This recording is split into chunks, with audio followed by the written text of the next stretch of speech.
say thanks to the VBBA for trying out this virtual conference. I know it's been a little challenging, but I think we're doing okay. And I really want to say a special thanks to Gary Shibakasi for giving us the opportunity to provide some content to everybody while we're sort of stuck here, sitting in our houses and self-isolating during the COVID-19 pandemic. So thank you. And thanks for everybody for sticking around as we're trying to look through these bugs. So next slide. First, I want to tell you who I am. I've been a vintage baseball player for about 5 years. I started with the Brandywine Baseball Club of Westchester, Pennsylvania, and I was just a player for a couple of years, and they took me on as the historian for my second year there. Fell in love with the game, and then I had to move to California. When I was here, I figured I'd try to play some vintage baseball, but it turned out there was no vintage baseball, so not the way that I wanted to play it. So I ended up working with a few people, and I founded the Central Valley Vintage Baseball, and I was the director up until late last year. During that time, we were able to establish 4 baseball clubs and field a couple dozen games, and it was a pretty successful start. Nowadays, I am a player, an umpire, historian, promoter, marketer, whatever you might want to call me. I try to do everything I can to help Central Valley Vintage Baseball continue to be successful. Most importantly, especially for this presentation, I wrote and received 2 grants. One from the Schwem Family Foundation, we procured $4,000, and the second one from California Humanities, we procured $5,000, so a total of $9,000, so that we could purchase uniforms, insurance, do some marketing, and try to recruit people. And it also took care of field reservation fees and pretty much anything that we needed. These 2 grants covered for the first year or two. Also, for those who don't know, I am the trustee for the West region of the VBBA. Next slide, please. So when you're trying to fund a program, there are often, there are difficulties with that. Some people go and just ask their players to pitch in a little bit through fees or dues. Some people have the skill set to seek sponsorship. Some people can do fundraising. Some will do merchandise sales. Oftentimes that's not very profitable as you work on a small margin. Crowdfunding is something that we found some success with when we were putting an event together last year. But for me, next slide, please. I have found that the best place for me is to be, is this an older version of the, can you go next slide? Okay, just next slide. Next slide. Next slide. We're going down to competitive grants. One more. All right. That's good. So for me, the place that I want to be is behind a computer writing these grants up. So first you have to ask yourself, why would you even consider a grant? For me, there were 3 important reasons. One, because I knew how to write them, and grants are competitive. If you are successful with writing a grant, then that can actually leverage you for other gifts and grants. So if you find success once, chances are decent that you'll find success a second time, which is what I found. Success also positions your organization as a leader. So if there are 30 vintage baseball programs in a 100-mile radius, and yours is the one that was able to secure funding, then people might look up to you as a leader.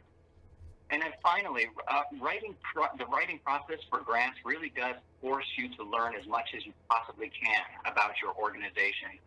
So one of the things that I noticed is there was no stone that I could leave unturned because I had to be very, very thorough as I was creating these grants.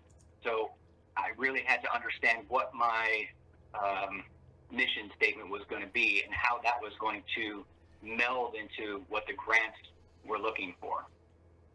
The other 2 reasons that I really wanted to write a grant was to offset the cost to the players. I wanted everybody to be able to participate regardless of socioeconomic background. And this really gave me the opportunity to do that because I was able to purchase all the uniforms for everybody so that nobody felt like they could not participate because they couldn't afford a uniform or something like that. finally, community building. I had just moved to this town of Davis, California, and my goal was to become a part of the community. And this is something that didn't really exist in the city of Davis, was this historical representation of learning history in a sort of a non-traditional form. So what this did was provide me an opportunity to bring a whole bunch of people together to really build the community in a kind of a special way. Next slide, please. So you have to ask yourself, what is it that you want to do? Is your goal to just produce a new baseball team? Or do you want to showcase local history? Are you trying to do as I was doing, which was create opportunities for all socioeconomic backgrounds to participate in a fun game? Is your community trying to put together some sort of a historical initiative? And if so, this is perfect for that, especially if you can find historical background for whatever it is that you're trying to create. The most important thing, though, is that you have to make sure that the grantor has a mission, and you have to make sure that you are within their mission. And then there are many other opportunities that you could consider, like, why is it that I want to put a grant together, and what is it that I want to fund? So once you figure that out, next slide, you have to identify someplace to write a grant to. So for this next slide, I just went into a place where, as far as I know, there isn't any vintage baseball. Just to kind of look around, I looked at Helena, Montana, just completely happenstance. And I looked at a few places that might provide opportunities for grants. State, local, regional, federal governments, those places always seem to have something that relates to arts, culture, education. All of these things are what vintage baseball, in my mind, is all about. Family and private foundations, some of them work specifically with baseball. Some of them work specifically with history or with culture or humanities.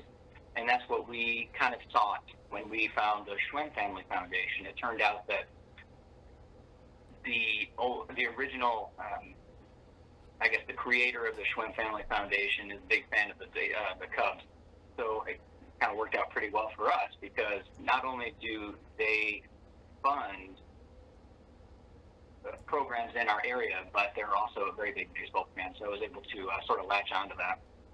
You can also, our second one, our California Humanities Grant, was all about understanding history and culture in sort of a different form.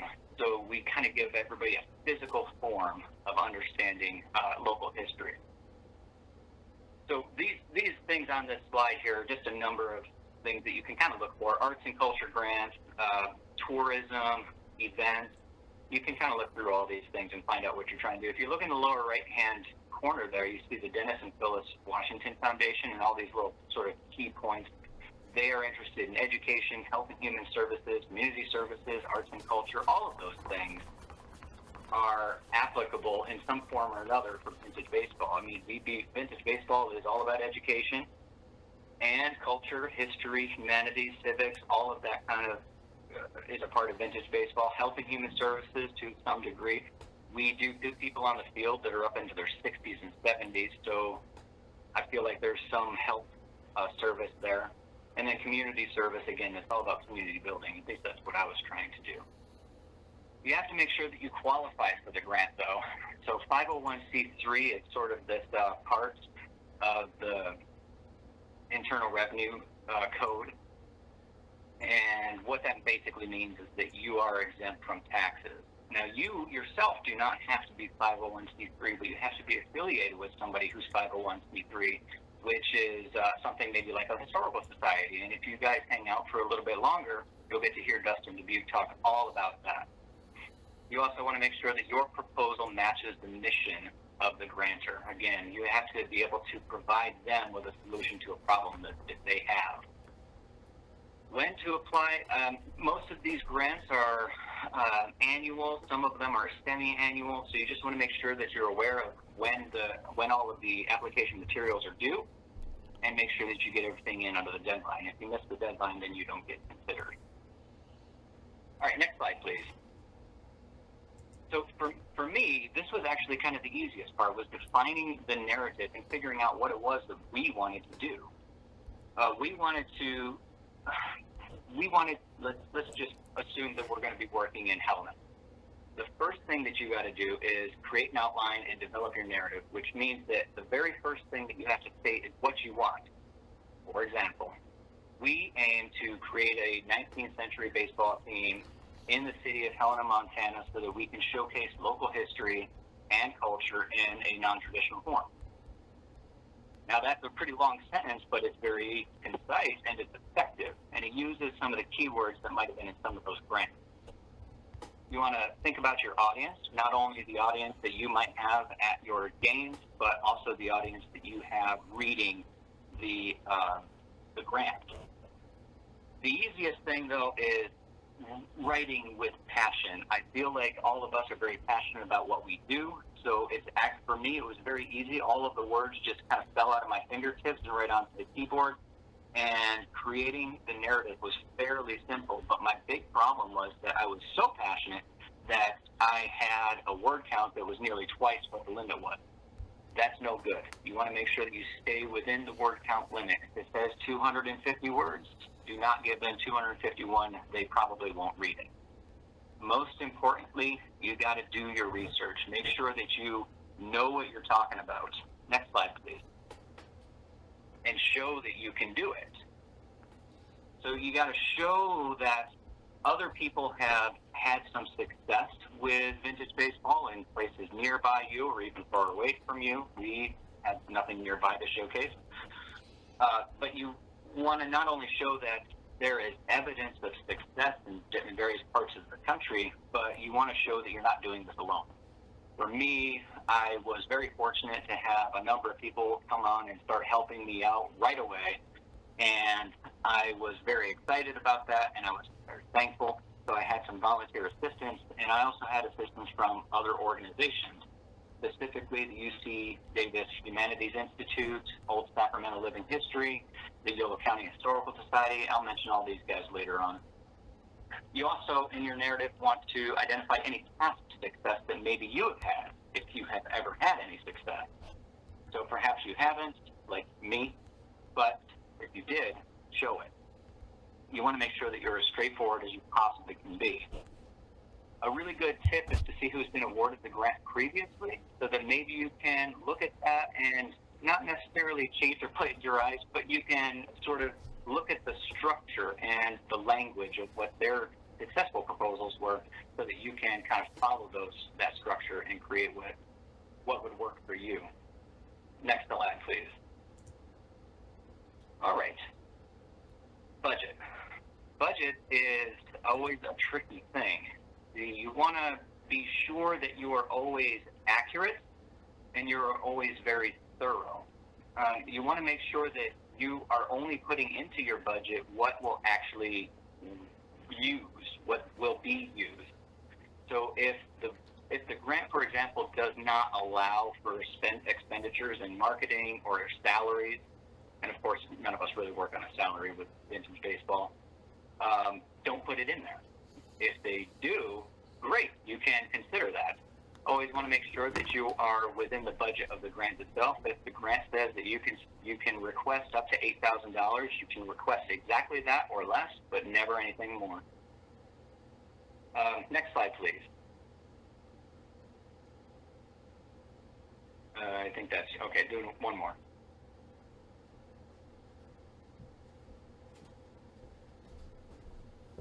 Next slide.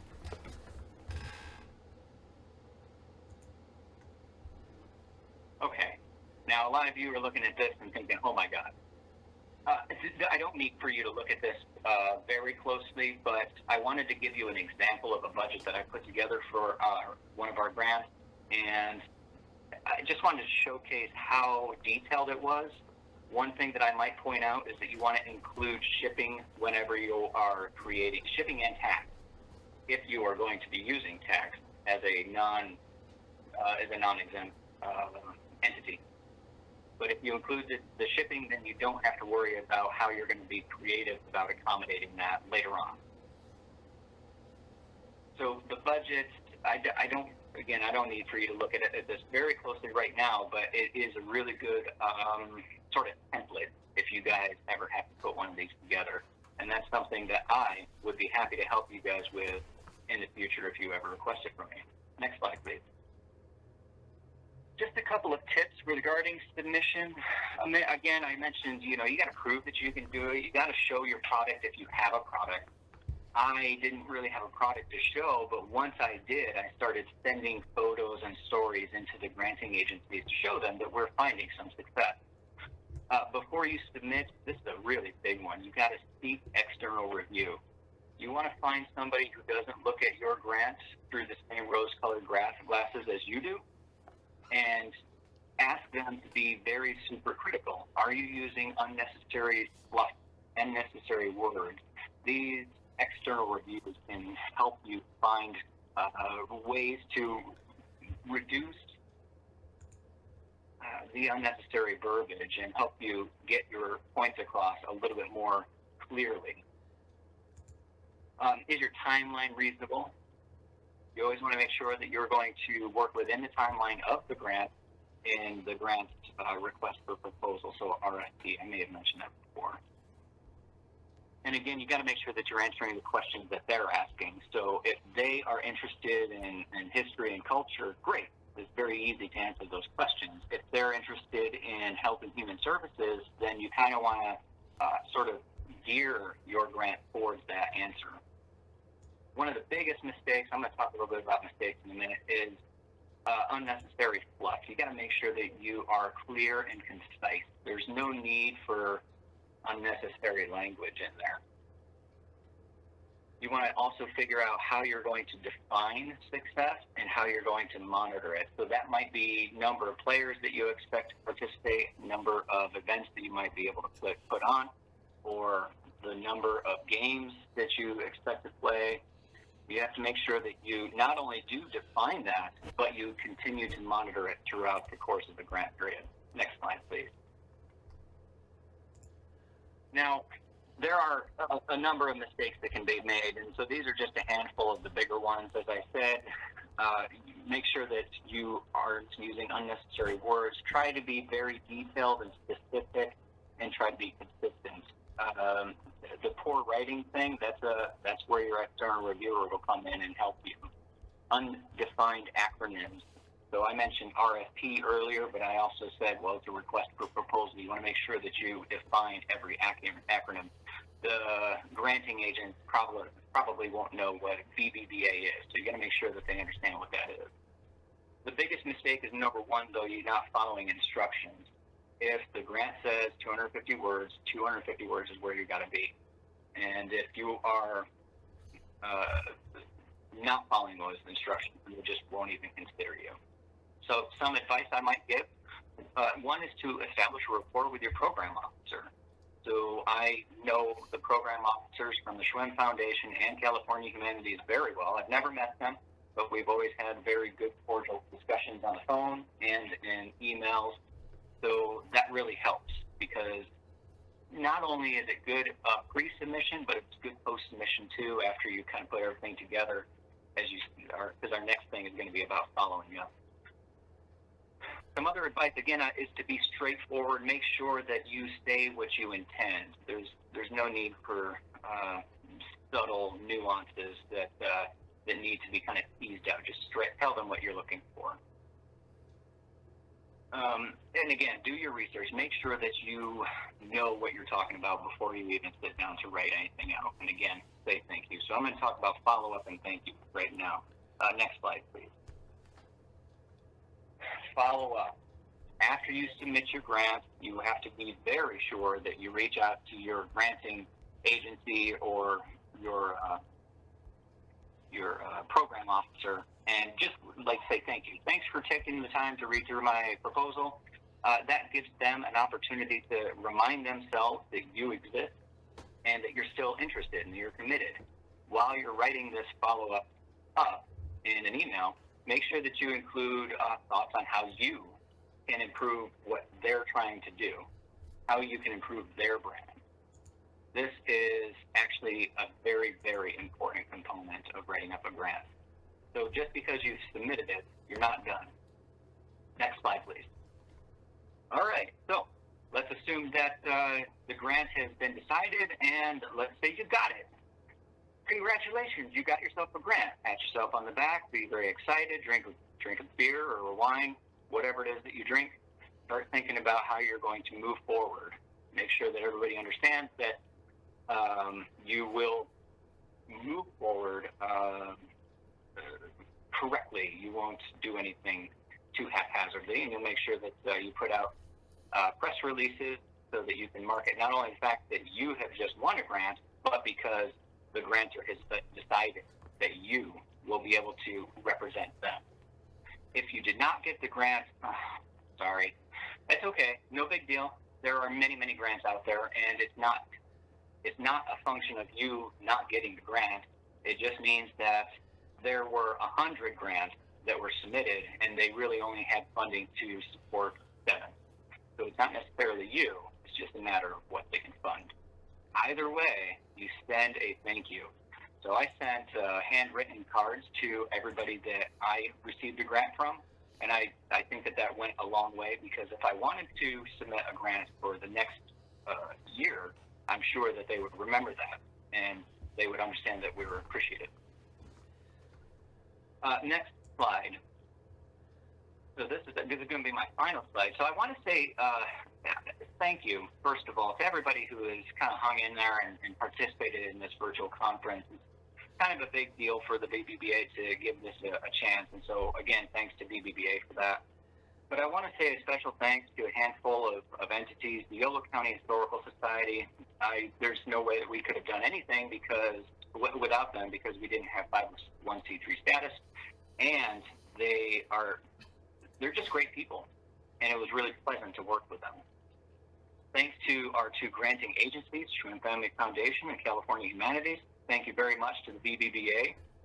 Not only were you supportive during the writing, but you also, several of you jumped in and helped me with the reviews. So thank you guys for that. Other people who have read through my stuff are Old Sacramento Living History and UC Davis Humanities Institute. But most importantly, I want to say thank you to you, everybody who is out there right now that's a part of the vintage baseball community. Had I not become a part of the Brandywine Baseball Club a couple years ago, I would have never known what vintage baseball is, why anybody does this, why it is so awesome, and I would have never found success personally writing grants like this. So thank you to everybody who has helped me along, and thank you to everybody who has become a part of Central Valley Vintage Baseball, and thank you again for listening in and participating. And with that, I'll be happy to take some questions, and if there are no questions to be had, I'm sure that I can keep going. Carolina. Yeah. When are you coming back east to see us? Yeah. So, who was that? Shaggy. That Shaggy? Hey, Shaggy. For those who don't know, I am called Brandywine, and that's because I love the Brandywine Baseball Club, and I admire them and respect them. And Shaggy just called me Carolina, because that is what I was referred to as when I played for the Brandywine. To answer your question, Shaggy, I will hopefully be there. I don't know. I was hoping to go to Gettysburg this year, but I'm not so sure if that's going to even happen. So yeah. I'm definitely going to try to get out there. I'll wear this stuff, but I'd really love to don the Brandywine gear again. All right. They say. Will do. You too. Anybody else? Hey, Brandywine, it's Curtis. Hammer. Hey, Hammer. Hey, I was just calling, first of all, thank you for representing us, and this is a great presentation, very informative. My question is, once the year is over, I believe it's correct that you send in reviews for the process. Can you go over kind of what the grant organizations expect for the reviews? Are they detailed? Are they kind of just generic? I'm sure probably each organization is different, but I figured that would be pretty interesting information. Yeah, absolutely. I had to pare down my presentation to fit it into 20 minutes. But yes, once you get your grant, you're not done. And these are two issues that people kind of have with writing grants. Is that one, you're sort of beholden to the grant. If you promise something, you have to try your best to accommodate that promise. And if you don't, you have to explain why. You know, if I say that I was planning on doing 12 games and we were only able to do 10, we have to say why. Was it because we couldn't have enough people there, or is it because we did not have good weather? What was it that disallowed us to play those 2 games? And that would happen at the end of the granting period. So there are actually, oftentimes there are 2 places where you have to review with your granting agency what it is that you have succeeded in. The first is about 6 months down the road, or roughly half of the granting period. So halfway through, you let everybody know that we have found some success. This is how we're doing. This is a fairly informal thing, but at the end of the granting period, you have to write up sort of a final expose on how things have gone. And this can be pretty detailed. It doesn't have to be. You're right. It does differ between the agencies, but what you have to do is say, you can kind of go back to the original request for the proposal, and you can review what it was that you planned to do, and if anything is different from that, that's kind of what you focus on. So, like, I planned to buy 4 sets of bases and 100 balls for whatever reason, and if I did not do that, I kind of want to say why. It does not have to be super duper detailed, but you want to be honest. And honesty goes a long way, especially when you want to consider putting another grant together with that same funding agency. That's a good question. Yeah, thanks for answering it.